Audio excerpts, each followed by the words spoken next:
Darkside Phil's Top 10 Fan-Voted Games of 2010. Number 9, Microsoft Kinect Gameplay.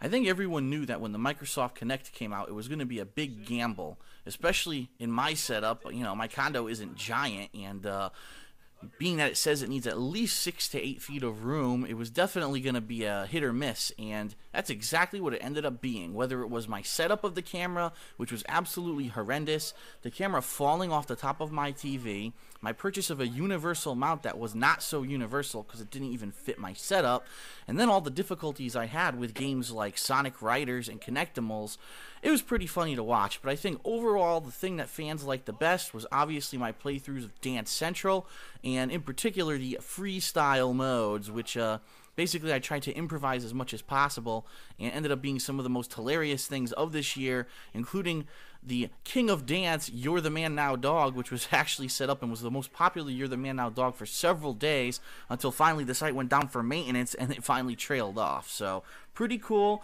I think that the Microsoft Kinect has potential in the future to be better than what it is right now, especially when you go to the moving through the menus of the Xbox. Right now it's far too limited. I think it was released far too early before the technology was perfected, especially with the problems that people are having with darker skin and or darker clothes, and people like me who, I'm sorry, I don't have a gigantic living room that I can mess around with this thing in. Even turning the sensor to the side and turning my living room basically sideways, it still wasn't picking me up in certain things properly. So, in my opinion, it's a good experiment, it's a step in the right direction, but the technology's not there yet, and they really shouldn't have been selling this thing for $150 when obviously we all found out later on it only takes $50 to manufacture, and the damn thing barely works for a lot of people. So, good stuff. In the future, I think we'll see more out of the Kinect, and we'll have some more good playthroughs from it, but until they actually perfect the technology, it's just a experiment that went awry.